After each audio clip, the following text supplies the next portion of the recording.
no one can take away the knowledge that's in your head and the skills that you've learned and compounded, so that you become almost indestructible for whatever obstacles come your way. So for me, I'm constantly trying to build those pillars and work my way up that pyramid to be just a more robust individual. This is Brandon Turner, and you are listening to the Average Joe Finances Podcast.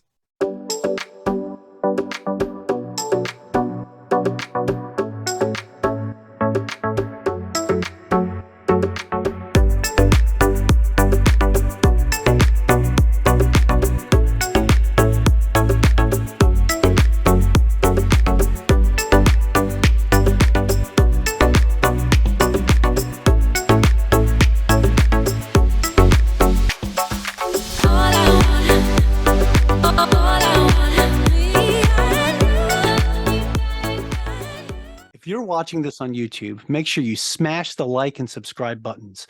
If you're listening to our podcast, go leave us a 5-star review. All of our links can be found in the video description or show notes below. Hey, welcome back to the Average Joe Finances Podcast. I'm your host, Mike Cavagioni, and today's guest is Taylor Avakian. Taylor, I am super excited to talk to you. We had a good conversation off camera just about multifamily real estate and then what you do in multifamily real estate. And I'm excited to talk about that with you today. So thank you so much for joining me today. Mike, thank you so much for having me on here. I'm excited to talk about some multifamily, some real estate, and get into it. Yeah, Taylor, awesome. Hey, another thing that Taylor mentioned before we started recording is that they're getting some work done on his building over there and the AC's out. So if you start to see him sweat profusely, don't worry. It's not the nerves. It's just really hot in LA. Okay. I am nervous though to talk to you, Mike. That's for sure, man. Stop it. All right, Taylor. Hey, so first things first, let's kick this off the same way we start every podcast episode. And we want to know more about you. So if you could share a little bit about yourself, tell us your story. Tell us, who is Taylor Avakian? Appreciate it. Yeah, for sure. Grew up Sacramento, California, Northern California, born and raised, played sports all my life, and basically ended up going to school at the University of Alabama. And there I studied finance and got a specialization in real estate. And my path to real estate was very much, I had some family friends growing up who were in the space. Some were developers of multifamily, some were brokers themselves. And so I got to see what that was like from their perspective. The ability for them to be at their kids' baseball games, which I was playing in. And some of them had really nice cars. Some of them had really nice watches. I liked the lifestyle. I liked what they had. And so for me, that was always something that I had some interest in, and a path that I was open to moving down. And so ended up graduating, came back home. I was figuring it out for 6 months, and then came down and interviewed at a bunch of shops down here in Southern California, which I'm based in Los Angeles, and interviewed, got a job, and have been doing multifamily investment sales since 2018. Ever since. Right on. So straight from college, right into being a multifamily real estate broker. So that's pretty awesome. So I have to ask you this, because as a multifamily investor and as many other multifamily investors that I know, a lot of people stay away from California, except I did talk to an investor recently that invests solely in California, which was pretty awesome. But I'm curious, what does it look like? What does the multifamily market look like in California right now? So from an overall California perspective, I think there's always been a desire to live here. I think that's the biggest draw for people. We're the, I think, 5th biggest economy in the entire world, something like that. Yep. So there's a lot of industry. There's a lot of people here, 45 million plus people who live in California. So it's a very broad renter market. The housing market is extremely expensive in most of the major MSAs. And so I think the drive for a lot of investors as to why California they feel is a good place to invest is because of that renter demand and the rental growth that has occurred over the last 40 years in California. From the investors that I speak to, and I primarily work in Southern California and Los Angeles, the city of LA, which has more regulations and rent control laws and things that are a little more restrictive. But I think a lot of investors who have grown up in that and have invested in Los Angeles, they understand the barriers to entry, because if someone was from out of state and wanted to come and invest and add value. There's so many nuances to investing here that it becomes very difficult if you don't have the pieces in place to then be able to effectively execute your business strategy. So I think that's why a lot of people invest here. And then it's California, the growth's here, man. Yeah, yeah. When you put it that way, it's very appealing. But speaking of a couple things that you mentioned there, with especially in the LA market, there's a lot of laws and regulations that kind of could put a hamper on some people. So you talked about one thing like rent regulation, rent laws and things like that. So how does somebody like get around some of those challenges that you see in LA's market? Good question. There's a lot of different things that you can do. And for the primary clients that I work with, most of them are value add investors. So because of that, historically, a lot of the strategy in investing in California has been tenant buyouts or buying properties that have low rents because of the rent control laws, renovating the units, increasing the rents and bringing new tenants in there, thus increasing the NOI and then the value.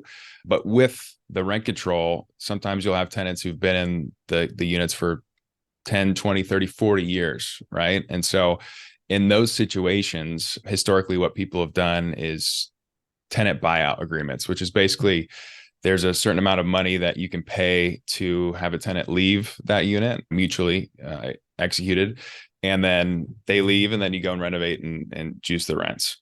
So that's all priced into where their assumptions in terms of where the return on cost is and how they're going to get to that number that they're underwriting in that situation. Okay, yeah. So that's one of the ways that you can do it is buy the tenants out. Now, what happens if you get to a situation where you have a tenant that absolutely refuses to leave, no matter how much you offer them? How do you handle a situation like that?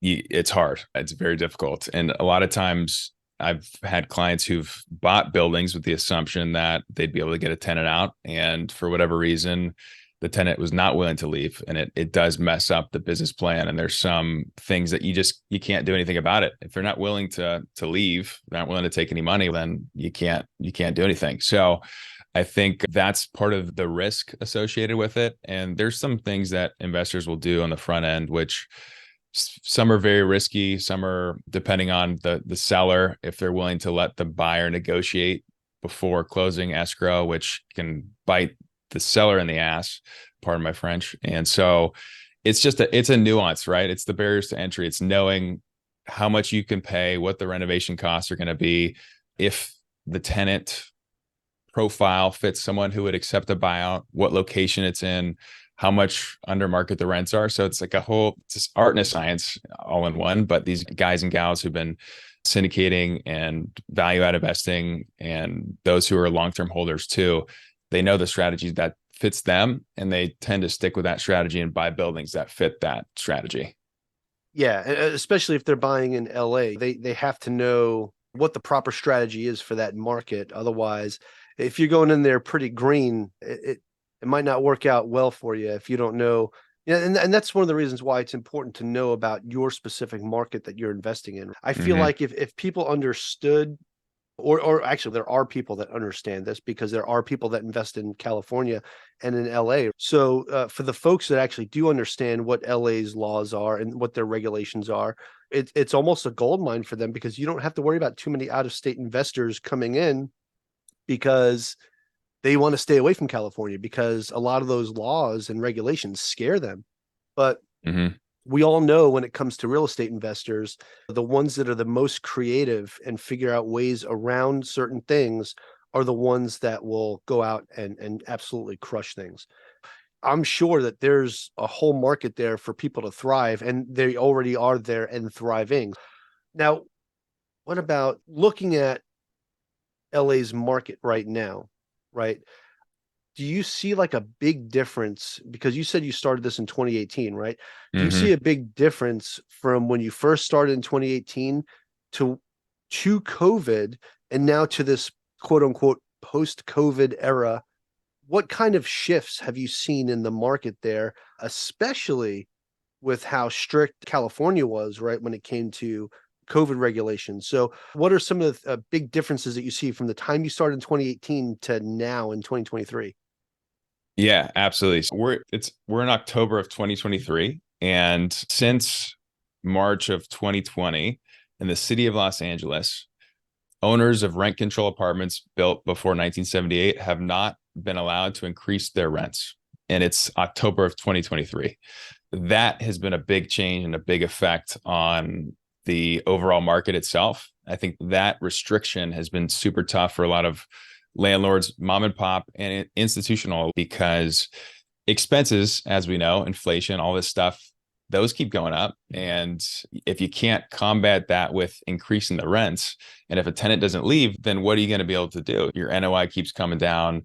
Your insurance costs have gone through the roof over the last 2 years because of a whole bunch of different factors in California.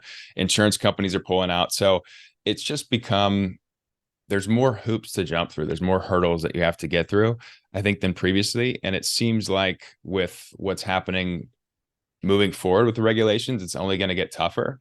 So for instance, like back in 2018, 2017, 2018, 2019, pre-COVID, like most tenants talking about buyouts. I had a client who were buying these 1920s big brick buildings, and these buildings are 100 years old. And so most of them are mostly studios with a few one bedrooms in there. And depending on where the rents were, maybe there was 20 to 35% rental upside. So I had a client who once bought these 1920s buildings for, let's say, 150 a door. And to buy out some of these tenants, it was 5, 7, 8, 10 grand. Now in 2023, a lot of the tenants are aware of this. A lot of people, the government has been educating them, which I think is a good thing. But I had a client who offered someone like $75,000 to leave, and they were paying about $500 less than market, and they still would not accept that. And so going from $7,000 to $75,000 and not being able to make that happen, that is a huge wrench in a lot of these business plans and a lot of the value that's supposed to be unlocked when you're buying a value add building. And insurance for these 1920s buildings, I've had clients who previously was 45, 55 cents a square foot, are $1.50, $2 a square foot, which basically wipes out any income that you have in the building. And these sort of hurdles that we've seen have shifted, at least in my experience over the last 5 years, pretty dramatically, to where you got to buy and you got to have a pretty solid business plan with capped downside for the investments to make sense, especially if you're raising money from investors, because mostly people have returns that they're trying to hit. And if you're syndicating, whatever that pref return is, and you got a cash on cash, and a lot of people were buying, renovating, and selling when the market was good. Now, with where rates are today, like that's shifted a lot. I don't know if you've been following the 10-year treasury curve, but I had a few deals that are not going too well right now, because previously projected over the next 5 to 10 years that the 10-year was supposed to be coming down to in the threes. Now, most analysts, and again, no one knows what's going to be happening, but analysts are predicting it to stay above 5, some up until 2035, which is just, I don't know how you could predict that far ahead, but it's pretty crazy to see what's happened in terms of the shifts of the market fundamentals and how investors are looking at California as a whole and who's willing to even invest here. Because like I said, there are people willing to. There's people who love California, are long California. I personally am long California, but there's many investors who've just decided we're not going to do it. It's too risky. The rewards are not worth the risk. So I think that's what I've seen shift in the last 5 years specifically. Yeah, absolutely. That's okay. Just talking about the one part you were talking about where one of your clients offered 75,000 for somebody to get out. Yeah. And they didn't accept it. And they were only paying 500 less than market rent. Yeah. That's insane. So even that 75,000, that would have took a very long time to make that back up. So the funny thing is, that's crazy. Yeah, the funny thing is, because of the way that the values of the buildings are, you can do the math on what the return would be. And there's a number that makes sense, right? So if you can calculate, okay, if the building's going to be worth a 5 cap at exit and they're paying $500 below, you can do the math to figure out how much am I willing to pay for it to make and hit my return on cost, or whatever metric that you're trying to hit. I had a client in Santa Monica, which is even stricter, and they're their own city, paid $300,000 for a buyout of a tenant. And this was like a 3-bedroom. They're paying, I don't know, $600 or something like that.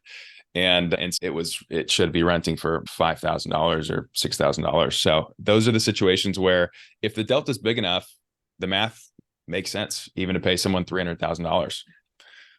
That's insane. I need to go move into a place in California and just squat for a while. Yeah. You want to didn't talk have to about pay a rent. nice return on investment. Woo. All right. Tenants No, didn't have to that's rent for yes, 3 that's years. good So stuff. that was pretty nice for them too. No, that's good though, that even with paying that amount, that they're able to not only recoup that, but also profit. It's all, again, it is all about how the numbers shake out. Mhm. And that's the biggest thing that as a real estate investor, you really have to pay attention to. You can't just go into it with the napkin math and say, okay, here we go. Like, you need to have that full breakdown, because even going back to that example for $75,000, that's, you're looking at, if you were just to go off the rent alone, and 18 years to get that $75,000 back, right? So it's crazy. But then when you look at the fact that by increasing that rent by $500, depending on how many other units there are there and how much it increased the value of that building, that's what's going through the head of the investor. So for my listeners, I just want to make sure you guys understand, like, when you look into some of these numbers, you're like, oh my God, why is this person going to buy out for that much? That's why, right? Because the fact of increasing that one unit up another $500 a month has increased the value of that building so much more than that $75,000. Yeah. Okay. So we talked a little bit about what things look like pre-COVID and then like post-COVID era. Now I'm curious, what are you thinking, or what are you seeing right now over the next maybe like year or two for like opportunities that are going to be available for landlords in LA or investors? Yeah, that's a great question. And if I knew the exact answer, I think I'd be a very wealthy man. Hey man, But we got guys predicting all the way out to 2035. I'm just asking it's for so 1 to 2 crazy. years. No, I'm kidding. I know. No, I know.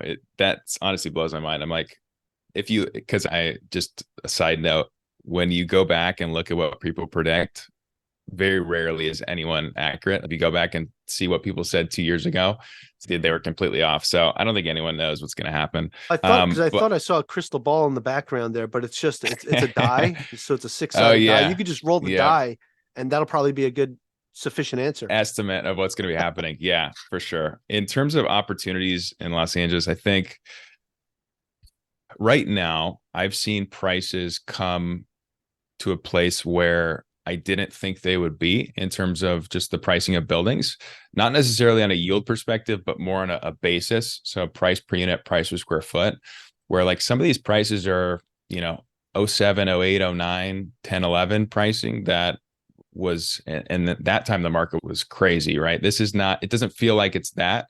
And I wasn't around at that time, but from the people who were and that I've spoken to, they say it doesn't feel like that yet, but the pricing is there. So I do a lot of Koreatown multifamily, which historically has some older 1920s buildings and things like that. At the peak, those were trading at 200, 220, 250 a door, depending on kind of the class of those constructions and the size. Now you can get those deals for 110, 115, 120, 130 a door. And that to me seems like an opportunity where, as long as the fundamentals continue to remain the same and certain laws do not get pushed through, because next year on the ballot, there's some interesting laws that really could dramatically affect the value of California real estate forever, and specifically Los Angeles. And so if those laws favor in the direction of the landlord, I think there's a lot of opportunity in some of these asset classes that maybe have gotten hit hard with rising expenses, like the 1920s buildings. And if I was buying today, I would go and buy on a basis perspective. So I'd go and buy a great building in a good location at a compressed basis compared to what it was trading for 12, 24 months ago. And I don't think we're going to get to those in the next foreseeable future, the 3% interest rate loans and things like that. But I do think there's still going to be a huge value add perspective. And I think it's inevitable that eventually prices will get to a point where that makes sense. Again, I don't know how long that's going to take. And so maybe the math doesn't work out for a lot of investors and their timeline and risk profiles. But if it was me, I would be buying at a basis perspective in a good location where that there's going to be tenant rent growth and opportunity for growth in the future. Okay, right on. Speaking of that, how does somebody find those actual, I guess you can call them hidden gems, right? How does somebody find something that will meet that requirement, that will meet the potential income objectives that they want? Because like we've been talking about this entire time, that there's always risk no matter where you invest, right? Going off of a basis like that, how does somebody find something that has that potential, right, in a market like that? Relationships. Most of the deals that get done at those Goldilocks sweetheart good deal numbers are done off market. And so it's through relationships, mostly with brokers, honestly. If you're a well-known name and you've created relationships and you're in the comps, your brand name is in a lot of places, and not necessarily from a media perspective, but in the brokerage community, in the real estate community, people know who you are. You get those opportunities shown to you first because brokers are incentivized to close deals. And so if you are known as a deal closer, then you're going to get those deals first before anyone else. So I think it's, from an investor's perspective, building relationships with the people who are doing deals and staying in touch with them, building rapport, bonding, becoming friends with these people is hugely valuable to investors. And I think the ones who do it best are the ones who are just genuinely good people. They're straightforward. They tell you what it is. They're not playing games. They know what they want, and they share that with you as a broker. And I know what they're looking for. And so when that's clear to me, then when I see an opportunity and they're at the top of my mind, I know, oh, okay, I'm going to send it to these guys or this group. So for me, I think from an investor's perspective, becoming friends with the brokers is how you find those kind of deals. Right on, Taylor. All right, Taylor. So obviously you were talking about building relationships, and for the investors right out there, the biggest thing is building relationships with those brokers to find those deals that have the best potential, right? Because you're not going to find them listed anywhere. I want to ask you, as a real estate broker, right? Since you've been doing this since 2018, you've been through this transition. Like you said, you weren't there for the big one in 2008, 2009 timeframe to see what that 2010 onward market looked like, but you heard the quote unquote horror stories, right? You're getting a piece of that right now. You're in a market that's transitioning. So what would you say for you, Taylor, is your superpower when it comes to being a real estate broker? I would say for myself that what I've been able to do well is be very proactive with the outreach that I do in terms of prospecting and trying to find new opportunities. For me, like the company that I work with, I was very fortunate enough to have a great mentor, and the company culture here was one of proactivity. So like when I was first starting out in the business, for the first 2 years, I was making 500 to 600 cold calls a week, just consistently over and over and over again. And for me, that consistency has led into a lot of success that I've had in my career, because that prospecting was just such a paramount aspect to what I was doing on a day-to-day basis. And I'm a firm believer that prospecting in itself and outreach and things like that is a huge driver for lead generation for me and for deal flow and velocity. So I think as from a superpower perspective, I just have a capacity to work, I think, that maybe is a little bit harder to quantify and maintain. I think the ability for me to maintain that fuel tank is pretty big for me. And so I don't know if that's nature, nurture, whatever it is, but I've just had this capacity to continue to push through the tough times and through the slow periods. And for me, the phrase burn the ships, I feel like I burnt the ships a long time ago. So I didn't give myself a second option in terms of what else was out there. And that superpower of just having that tank, that gas tank to continue to push, I think has been something that has allowed me to separate myself maybe from some other brokers who started at the same time. Right on. Yeah. So being able to persevere and push through all of these challenges that we're all facing right now in this uncertain market and uncertain time, with it does remind me of post 2008, 2009, post the Great Recession, but not enough to the point where I think it's the same kind of market, right? So Yeah. what we went through back then is a market that just took off. And we're not seeing that right now. What we're seeing now is a market coming to a screeching halt. So what we're seeing is almost what feels like a buildup to 2008, 2009, which is the opposite of what people were expecting to happen post-pandemic. And I look back and I look at what the pandemic kind of taught me is that just looking back at it itself, I had a property back in Chesapeake, Virginia that I purchased a month before COVID made it to the US, right?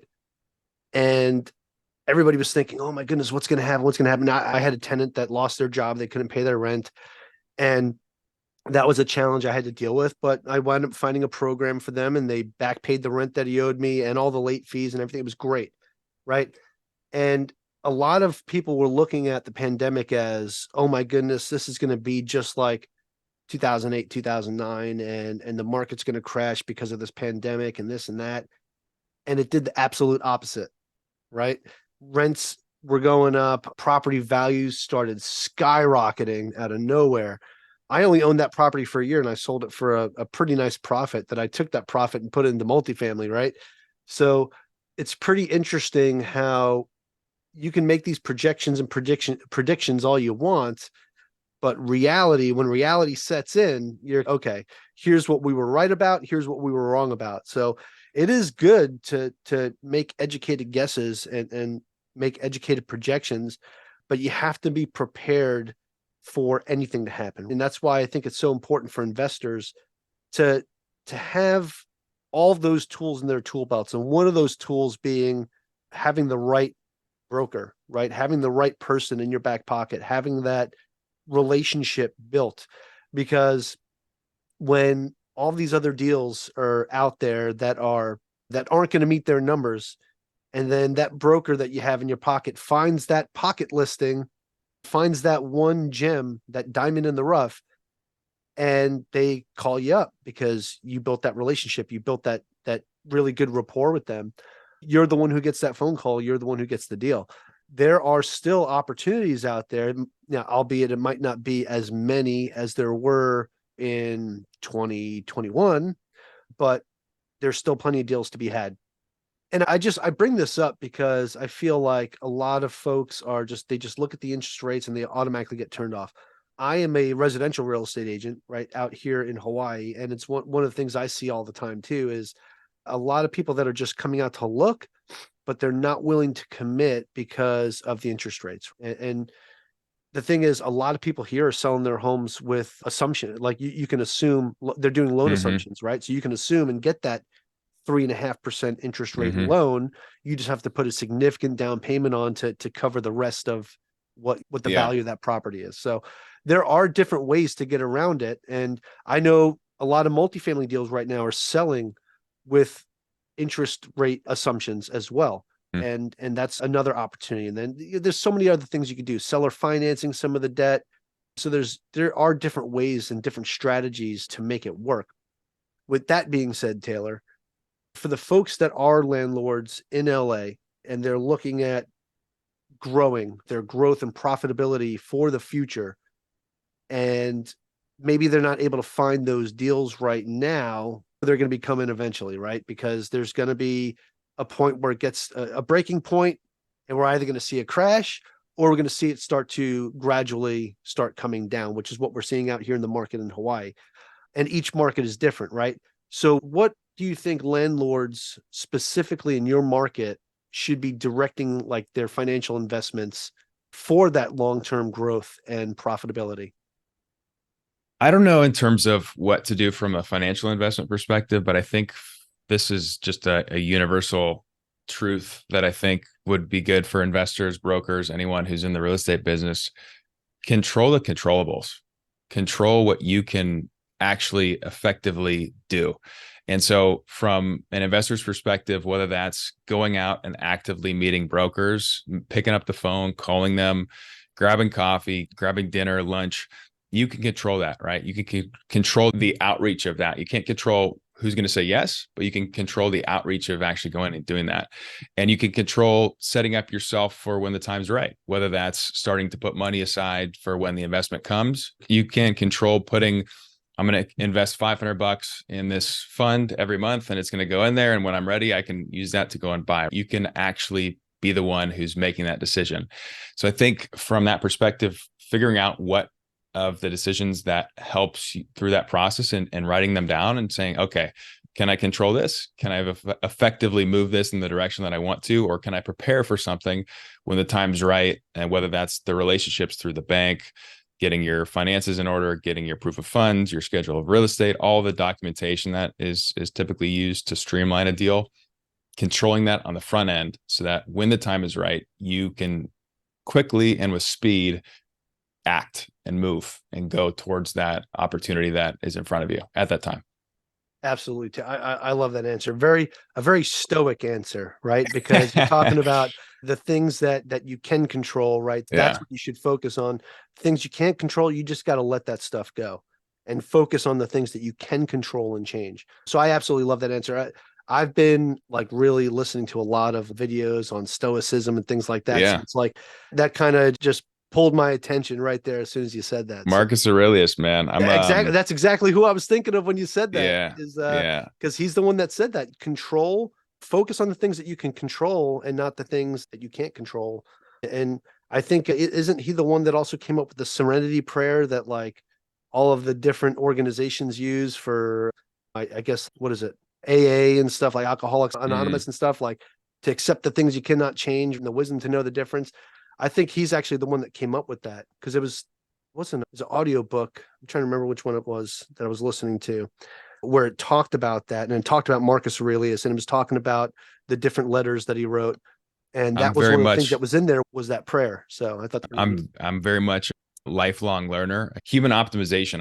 So I'm very big into trying to grow the business, obviously. And one way that I think is an opportunity for me is to grow the brand of what my business is, Taylor Avakian, the broker business. And so I met with a brand strategist, and we were talking about what my and is, what else do I want to be known for? And so we were coming up with some things, and she was like asking me, what do you do outside of the office? And I'm like, I don't know, read real estate books, listen to podcasts on how to be a better leader. Everything that I do, even on the weekends, is 7 days a week is geared towards real estate. And so she's, I think for you, your and is human optimization. And I was like, yeah, actually that is pretty good, because health and fitness is very important to me. What I eat, my lifestyle, everything to make me a better person, human, communication and communications, relationships, psychology, studying all that stuff to optimize myself as a person. And so that human optimization, which I learn a lot from Stoicism, I think you can take that into whatever aspect of your life that you're dealing with, struggling with, working through, and put it through that lens, that like second order level of thinking. And so for me, I'm constantly trying to improve that level of skills, because there's some skills that you can stack on top of each other, right? In terms of the order of which is important. I think health is at the bottom, because if you don't have health, you don't have anything else. But right above that is your skill level and your knowledge, because no matter what happens to you, no one can take that away from you. No one can take away the knowledge that's in your head and the skills that you've learned and compounded, so that you become almost indestructible for whatever obstacles come your way. So for me, I'm constantly trying to build those pillars and work my way up that pyramid to be just a more robust individual. Hard to kill, I think, says you got to be hard to kill. So for me, I just try to be very hard to kill, to say bluntly. Absolutely. Another great quote too from Extreme Ownership was something I recently just finished as well. Like I started and stopped it several times, and then I finally told myself, hey, I'm not really having extreme ownership of my ability to finish this book right now. So yeah, it was over a 4-day period. I just knocked it out and just got it done. And man, what a great experience that was. What is so strange, and I have a lot of these thinking moments. Realizations come to me just when I'm driving or when I'm in the shower, when I'm on a walk. I like to walk a lot, and everything is relative in terms of you're seeing your life through the lens of what is going on in your head and your belief system and what your experiences are. So for someone, something may be fantastic, and other people, they may have the lens of that of not being something positive for the manner. And it's all through the perception of what your beliefs are and how you're seeing something. So I think from that perspective, the relativity of someone, for you, let's say finishing that book, that is something that proves to you the type of person that you want to become, someone who starts something and finishes something. But for someone else, like finishing a book may be a distraction to them for something that they've been supposed to be working on. So I think everything's relative for that person, and having self-awareness in yourself, which is something that I constantly try to work on for me, is extremely paramount into whatever endeavor and any entrepreneurial, any venture, any business, even if you're an employee.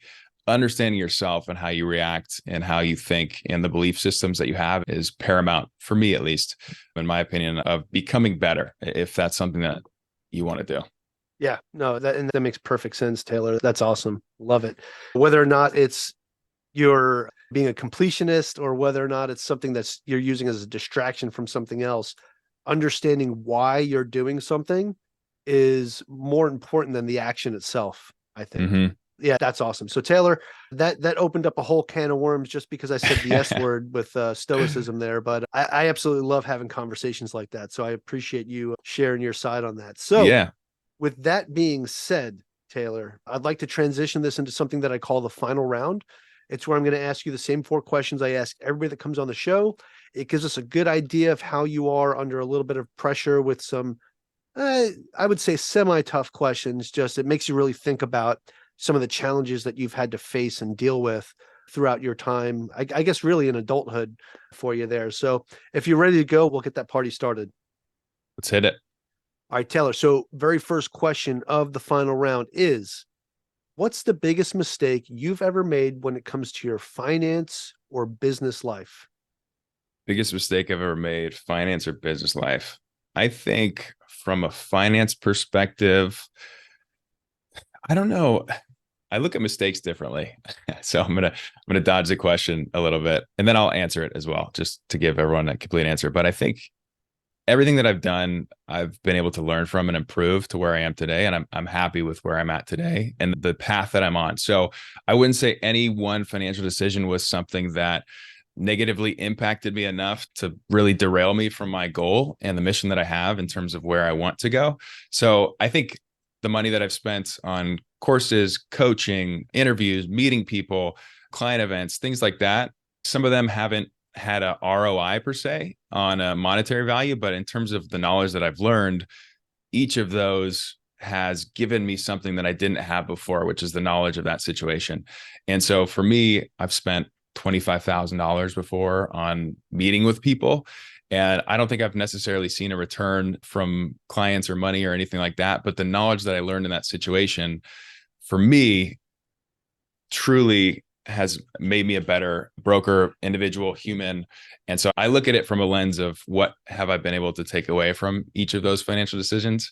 Now, to answer your question in terms of what I guess business-wise mistakes that I've made, being very much quick to act and maybe not thinking through second or third order thinking, which I'm actually just recently understanding what that means. I've studied a lot of, like Elon Musk does, I think second order thinking is the way that he and then what happens next. So I made a lot of decisions in the beginning where I just wanted to act and I didn't necessarily think about the consequences of what that action would do in terms of that person's reaction to it or the human psychology or what are the cascading events that's going to be happening from this decision, and maybe seeing an opportunity and going for it without figuring out, okay, is there a side door option to this, or how do I save this deal, or how do I set myself up before the deal gets to a point where it can blow up? Just from a specific example, like what can I do pre to not allow that to go bad? So I think just learning from those decisions, I've had a bunch of deals blow up where I probably could have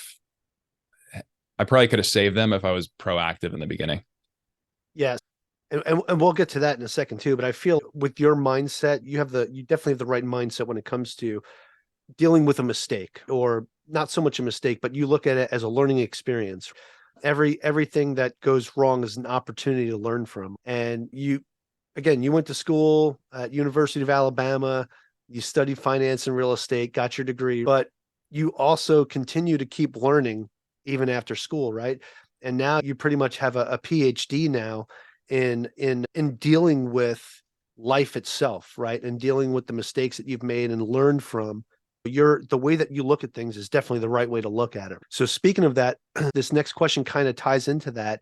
And that is, what is something that you've learned that you wish you knew when you first started out?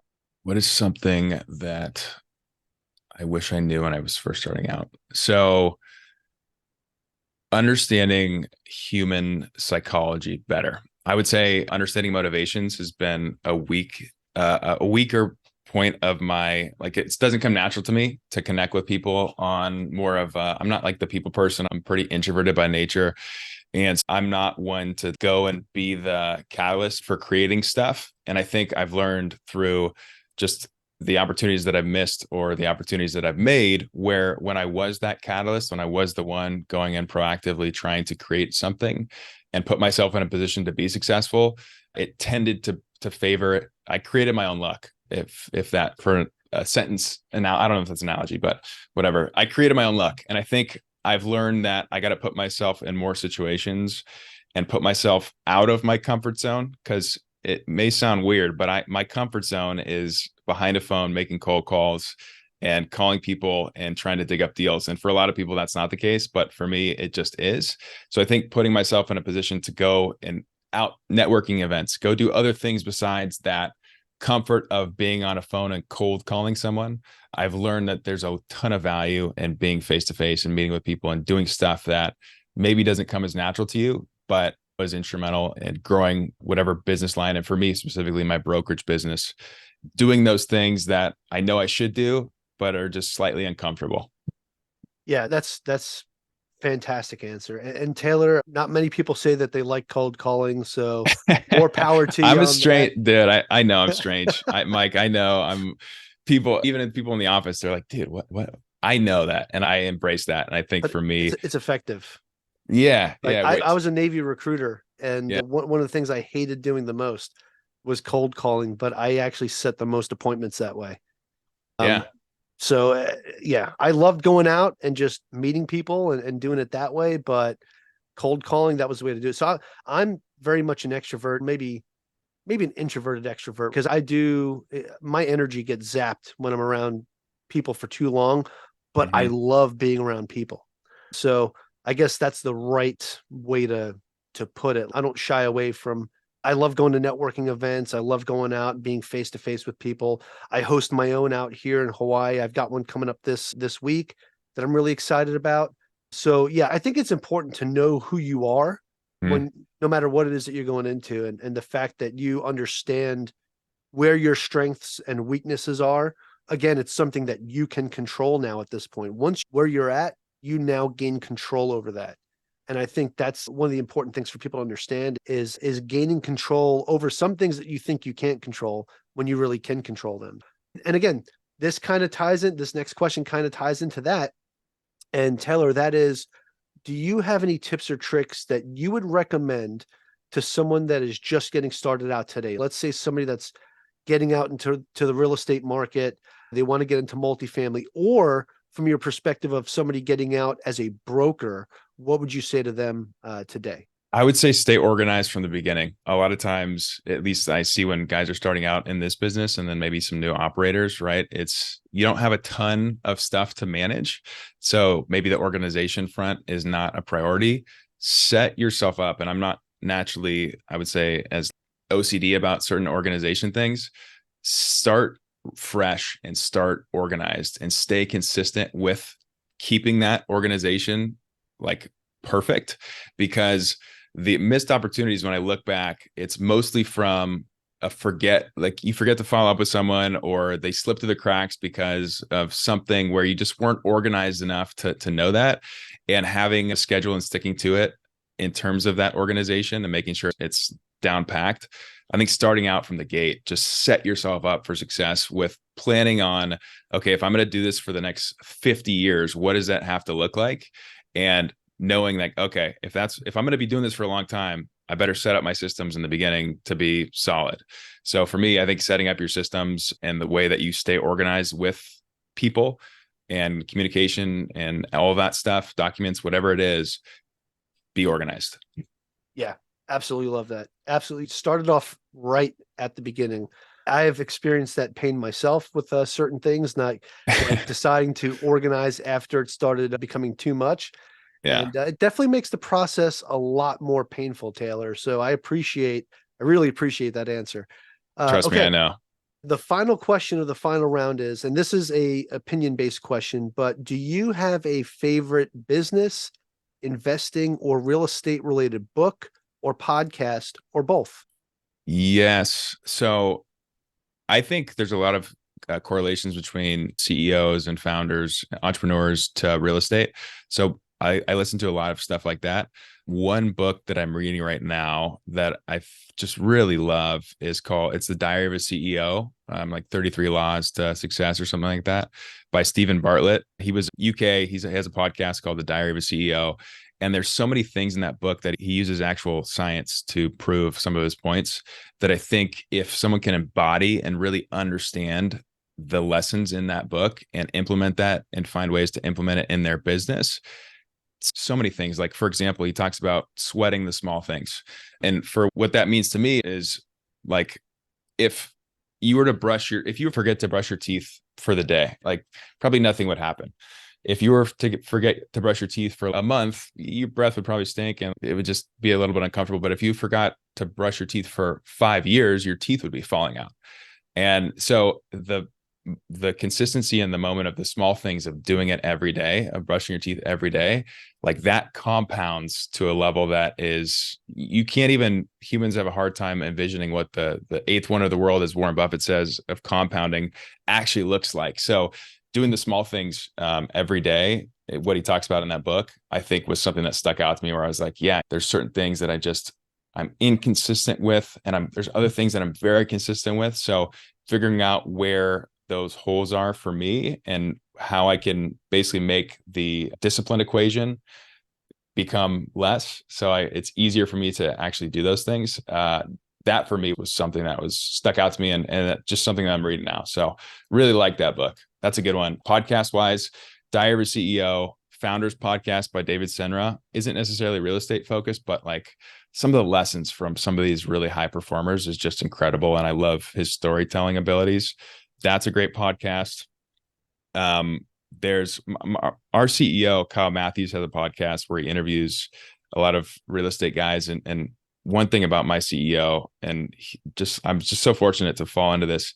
He's an incredible leader and an incredible storyteller and just someone who can move a room. And for me, I've never been someone to be able to have that just room presence, but I think it's something that you can learn and grow. And so being around him and listening to him speak has been very instrumental in my growth of just communication. So he's a podcast. I think it's called the Matthews Mentality Podcast, and it's real estate focused and specifically as well. So that's a couple that I've been listening to that I think your listeners might like. Right on. You cheated there and gave a bunch of stuff, but that's okay. Yeah. One of them was great though, is the Diary of a CEO, because that's a book and a podcast. So that makes it easy for people to go check it out and find it. Okay. That is it, Taylor, for the final round. However, I do have another question I want to ask you. And this is the most important question I'm going to ask you throughout this entire interview, because whether or not it was the real estate side that we talked about, the multifamily real estate side, or whether or not it was that little spout of stoicism that we talked about, my listeners are like, hey, I want to learn more about Taylor and what he's doing, or maybe even if they're out in LA and they want to buy multifamily real estate, or they just need another broker to build a relationship with, I'd like to be able to share with them where people could find that information about you. Do you have a website, any social media profiles, anything like that you could share with us today? Yeah, I'm mainly on LinkedIn and Twitter. You just search my name, Taylor Avakian, I should come up there. And I don't know if this is the most important question, but I do appreciate you saying that. But yeah, LinkedIn and Twitter is a great place. I'm currently trying to build a website right now. It's in R&D. So hopefully that'll be out shortly soon. Working on the social media stuff and trying to get the brand out there. But from the content that I post the most, Twitter and LinkedIn are the places you can find me. And if you just search my name, like my website, my phone number, email, all that stuff is available for you. If you ever need to reach out to me, just search my name and it'll come up. Awesome. I appreciate that, Taylor. We're going to have your social media links and stuff put in the show notes to make it easier for our listeners to find you. But to my listeners, the drill, if you're driving right now, don't don't click the link or don't copy and paste it right now. Wait till you're in a safe place. You guys know the drill. But hey, Taylor, this has been absolutely fantastic. I really appreciate you taking the time to chat with me today and come on the show. I enjoy doing this so much. I love interviewing people, but especially when I connect with somebody on a separate level, like the way that we connected today, just talking about Stoicism. I really appreciate that. And I really appreciate just the fact that it is a Saturday, and I know you're a busy guy. You came into the office to have this conversation with me, sweating over there, although I can't tell over the camera here, but I know the AC's out. Again, there is a sacrifice for everybody that comes on the show. I do want to point that out and just say thank you so much for joining me today.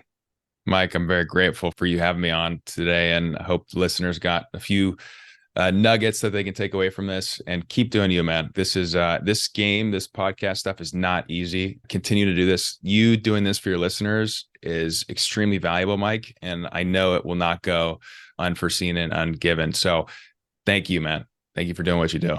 I appreciate that. I really do. And I also want to thank all of my listeners out there. Thank you all so much for joining me and our special guest today, Taylor Avakian, on the Average Joe Finances podcast. Please go leave us a 5-star review and tell us what you liked about today's episode with Taylor here. Aloha from Hawaii and from LA, and have a great rest of your day.